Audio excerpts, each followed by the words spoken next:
Hello guys, അസ്സലാമു അലൈക്കും വറഹ്മത്തുള്ളാഹി വബറകാതുഹു. അപ്പോൾ എന്താ എല്ലാവരും വിശേഷം? എല്ലാവർക്കും സുഖമാണെന്ന് വിചാരിക്കുന്നു. അപ്പോൾ ഇന്ന് പറയാൻ വരുന്ന കാര്യം, ഞാൻ ഒരു ഹൗസ് ഡ്രൈവറായിട്ട് വരുന്ന ആളുകൾ, ഈ വിസക്ക് വരുന്ന ആളുകൾ, എന്ത് വിസക്ക് ആയിക്കോട്ടെ, പക്ഷേ ഹൗസ് ഡ്രൈവറായിട്ട് വരുന്ന ആളുകൾ നമ്മൾ വരുന്ന സമയത്ത് എന്തെല്ലാം ശ്രദ്ധിക്കണം എന്നുള്ള കാര്യങ്ങളാണ് പറയാൻ പോകുന്നത്. അപ്പോൾ വീഡിയോക്ക് പോകുന്നതിന് മുമ്പ് എല്ലാവരും ഒന്ന് ആ വീഡിയോ സബ്സ്ക്രൈബ് ചെയ്യാനും ബെല്ലൈക്കൺ അടിക്കാനും ലൈക്ക് അടിക്കാനും മറക്കരുത്. അപ്പോൾ നമുക്ക് വീഡിയോക്ക് പോകാം, കാര്യങ്ങളൊക്കെ പറയാം. അപ്പം നാട്ടിൽ നിന്ന് നമ്മൾ പുതിയതായിട്ട് ഒരു വിസക്ക് വരുന്ന ആളുകൾ എങ്ങനെയാണ് നമ്മൾ വിസ തിരഞ്ഞെടുത്തത് എന്ന് നമ്മൾ മാനദണ്ഡങ്ങൾ, ചില ആളുകളെ നമ്മൾ ട്രാവൽസ് ആയി ബന്ധപ്പെട്ടാവും നമ്മൾ വിസ എടുക്കുന്നത്, ചില ആളുകളെ ആരെ പറഞ്ഞിട്ടാവും വിസ തിരഞ്ഞെടുക്കുന്നത്. അപ്പോൾ ഇത് രണ്ടായാലും നമ്മൾ വിസ തിരഞ്ഞെടുക്കുന്ന സമയത്ത്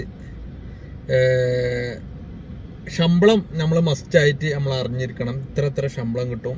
പിന്നെ അതുപോലെ തന്നെ ജോലി, നമ്മൾ ട്രാവൽസായിട്ട് ബന്ധപ്പെട്ട വിസ എടുക്കുന്ന സമയത്ത് നമ്മളവിടെ ഒരു എഗ്രിമെൻ്റ് ഉണ്ടാക്കണം. കറക്റ്റായിട്ട് മുദ്ര പേപ്പറിൽ എഗ്രിമെൻ്റ് ചെയ്തിട്ട് നമ്മൾ വരണം. കാരണം എന്താ വെച്ചാൽ അവർ പൈസ വാങ്ങി കീസയിലിട്ട ശേഷം അവർക്ക് ഒറ്റ വിടലാണ്, പിന്നെ അവർക്കൊന്നും അറിയേണ്ട ആവശ്യമില്ല. അങ്ങനെയുള്ള കുറേ ആളുകളുണ്ട്. പൈസ മാത്രം അവർക്ക് ആവശ്യം ഉണ്ടാവുള്ളൂ. ഒരു വളിഞ്ഞ ട്രാവൽസ് കാര്യങ്ങളൊക്കെ ആവും.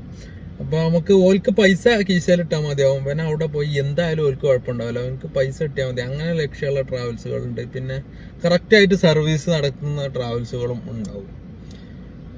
അപ്പോൾ നമ്മൾ ഒരു വിസ തിരഞ്ഞെടുക്കുന്ന സമയത്ത് ശ്രദ്ധിക്കേണ്ട എഗ്രിമെൻ്റ്, ട്രാവൽസ് നിന്നാവും നമുക്ക് എങ്ങനെയായാലും ആ വീടിനെ പറ്റി അവർക്ക് ചിലപ്പോൾ അറിയാൻ കഴിയും, നമുക്ക് എന്തായാലും അറിയാൻ കഴിയില്ല. അപ്പോൾ അവരോട് ചോദിച്ച് മനസ്സിലാക്കി ഒരു എഗ്രിമെൻ്റ് കാര്യങ്ങളൊക്കെ സൈൻ ചെയ്ത ശേഷം ഇത്ര ശമ്പളം കിട്ടും, ഇത്ര ഇന്ന കാര്യങ്ങളാണ്, ഇത്ര ജോലികളുണ്ട് ഒക്കെ നമ്മൾ മനസ്സിലാക്കണം. കൂടുതൽ ജോലികൾ ഉണ്ടാവുമ്പോൾ നമ്മൾ വിചാരിച്ചും കൂടുതൽ എന്ത് പണിയെടുത്താലും ഇവിടെ ഞാൻ ഇത്ര കഷ്ടപ്പെടുന്നുണ്ട്, ഇനിയിപ്പോൾ അവിടെ എന്ത് ജോലി എടുത്താലും കുഴപ്പമില്ല, എത്ര സമയം ജോലി ഉണ്ടെങ്കിലും കുഴപ്പമില്ല. നമ്മളിവിടെ എത്തിക്കഴിഞ്ഞാൽ കുറച്ച് ജോലിയാണ് എടുക്കുമ്പോൾ മറ്റൊരു വേറെ ചങ്ങായി അവിടെ വെറുതെ ഇരിക്കുന്നുണ്ട്. പിന്നെ അടുത്തുള്ള ഡ്രൈവർ ചിലപ്പം വെറുതെ കടന്നുറങ്ങിയേക്കാരാ. ഇതിൻ്റെ ഇടയിൽ ആകെ ഭ്രാന്ത് പിടിച്ച് പകലും രാത്രി ഇല്ലാതെ ഓടും. കോളേജുകളായിട്ടും മദ്രസകളായിട്ടൊക്കെ ഓടിയ ശേഷം രാത്രി വന്നു കഴിഞ്ഞാൽ ഇവർ കോളേജില്ലാത്ത കുറേ ആളുകൾ വരയിൽ ഇരിക്കുന്നുണ്ടാവും. ഇവർ പുറത്തിറങ്ങും, ഇവരായിട്ട് വീണ്ടും സൂക്കായ സൂക്കും നാട് മുഴുവൻ ചുറ്റേണ്ടി വരും. അപ്പോൾ നമ്മൾ മനസ്സിലാവും ഇത് ബുദ്ധിമുട്ടാണ്, മറ്റോടെ കടന്നുറങ്ങാണ്, അതിന് വെറുതെ ശമ്പളം കിട്ടാന്ന് ഒക്കെ മനസ്സിലാവും. അപ്പോൾ അത് ശ്രദ്ധിച്ച് വരിക. ഓട്ടം കുറച്ച് കുറവാണ്, ജോലി കുറച്ച് കുറവാണ്, നമുക്ക് ഉറങ്ങാനുള്ള സമയമാണ്, ഒക്കെ ശ്രദ്ധിച്ചാണ് നമ്മൾ വിസ തിരഞ്ഞെടുക്കുക. പിന്നെ ജോലി എടുക്കാൻ എന്ത് എന്നാലും പ്രശ്നമില്ല എന്നുള്ള ആളുകളാണെങ്കിൽ അങ്ങനെ എടുത്ത് പോകുന്നുള്ളൂ, ഒന്നും കുഴപ്പമില്ല. ചില വീടുകൾ ഭയങ്കര ജോലിയാവും, ശമ്പളം മര്യാദയ്ക്ക് തരൂല. അപ്പോൾ അതൊക്കെ ഒന്ന് ശ്രദ്ധിച്ച എഗ്രിമെൻ്റ് ഉണ്ടായി കഴിഞ്ഞാൽ നമുക്ക് അതിനൊക്കെ ഒരു ഇത് കിട്ടും. പിന്നെ അതുപോലെ തന്നെ നമ്മൾ വിസ എടുക്കുന്നത് അവിടെ അടുത്തുള്ള ഒരാളാണ്. ഇനിയിപ്പോൾ എൻ്റെ വീടിൻ്റെ തൊട്ടടുത്തുള്ള ആളാണ് നമുക്ക് വിസ തരുന്നുണ്ടെങ്കിൽ, അപ്പോൾ ആ വിസ വാങ്ങുന്ന നമ്മൾ ആ വിസ അതിനോട് വാങ്ങുകയാണ്. ഇപ്പം പൈസ എടുത്ത് വാങ്ങുകയാണെങ്കിലും അല്ലെങ്കിൽ പൈസ എടുത്ത് വാങ്ങുകയാണെങ്കിലും പ്രത്യേകം നമ്മൾ ശ്രദ്ധിക്കണം. പൈസ എടുത്താണല്ലോ വരുന്നത്. അപ്പോൾ അതിനോട് പറയണം എന്തായാലും അങ്ങനെയാണെങ്കിലും അല്ലെങ്കിലും എത്ര മിഷ്വാറുണ്ട്, എത്ര ഓട്ടങ്ങളുണ്ട്, എന്താണ് ആ വീടിൻ്റെ അവസ്ഥ, എന്തുകൊണ്ടാണ് ആ വീട്ടിൽ ഇതിന് മുമ്പുള്ള ഡ്രൈവർ നിൽക്കാൻ, അത് പുതുതായിട്ട് വരുന്ന ഒരു ഡ്രൈവറാണെന്നുണ്ടെങ്കിൽ, പുതുതായിട്ട് ആ വീട്ടിലേക്ക് ഡ്രൈവറെ സെലക്ട് ചെയ്യാന്നുണ്ടെങ്കിൽ നമ്മൾ ആ വീടിനെ പറ്റി അതിൻ്റെ അടുത്തുള്ള ഡ്രൈവർമാർക്ക് പൊതുവെ അറിയാം ആ വീട്ടിലത്തെ ആളുകളൊക്കെ അവസ്ഥ. അതൊന്ന് മനസ്സിലാക്കുക, അതൊക്കെ ഒന്ന് അന്വേഷിച്ച് അറിഞ്ഞിട്ട് വരിക. പിന്നെ അതുപോലെ തന്നെ എത്ര മാസം, പിന്നെ ചില വീടുകളുണ്ട് 2 മാസം 3 മാസമൊക്കെ ഡ്രൈവർമാരെ നിൽക്കുള്ളൂ. ഞാൻ ഒരുപാട് കണ്ടിട്ടുണ്ട്. ഭയങ്കര പ്രശ്നക്കാരൊക്കെയാണ്. ഭയങ്കര പ്രശ്നക്കാരൊക്കെയാണ്. വല്ല പട്ടാള ഭരണമായിരിക്കാണ് ചില ആളുകൾ. ഞാൻ കുറേ ആളുകൾ ശ്രദ്ധിച്ചിട്ടുണ്ട്. ഇങ്ങോട്ട് തിരിഞ്ഞു നോക്കാൻ പറ്റില്ല, നമ്മളെ ഫ്രണ്ടിലുള്ള മിറർ മേലേക്ക് മടക്കി വെക്കണം, അങ്ങനെയൊക്കെയുള്ള ഒരുപാട് ആളുകളുണ്ട്. ആരും നോക്കാൻ പറ്റില്ല, തിരിയാൻ പറ്റില്ല, മറിയാൻ പറ്റില്ല, അങ്ങനത്തെ കുറേ ആളുകളുണ്ട്. അപ്പോൾ അതൊക്കെ നമ്മളത് ശ്രദ്ധിച്ച് കൈകാര്യം ചെയ്യുക. അങ്ങനത്തെ വിസകളൊക്കെ എടുത്ത് വന്നു കഴിഞ്ഞാൽ പിന്നെ ആകെ ബുദ്ധിമുട്ടാവും.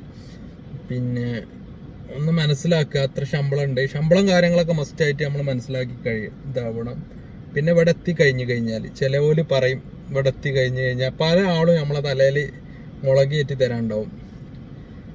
എനിക്ക് ഇത്ര ശമ്പളം ഇവിടെ കിട്ടുന്നുണ്ട്, എനിക്ക് അത്ര ഉള്ളൂ, എന്താണ് അങ്ങനെ. നമ്മൾ നാട്ടിൽ നിന്ന് ഇതൊക്കെ പറഞ്ഞ് മനസ്സിലാക്കി എഗ്രിമെൻ്റ് ചെയ്ത് തരണം, ഇത്ര ശമ്പളമാണ് കിട്ടുന്നത്. അത് കഴിഞ്ഞ് നമ്മൾ പിന്നെ നമുക്ക് മനസ്സിൽ പക വന്നാണ്ട് അവരോട് കച്ചറ ഉണ്ടാക്കി കഴിഞ്ഞാൽ നമ്മളെന്തായാലും അത്ര അഗ്രിമെൻറ്റിന് നമ്മൾ ഇവിടെ എത്തി കഴിഞ്ഞാൽ അപ്പോൾ ആ ശമ്പളം അവർ തരുള്ളൂ.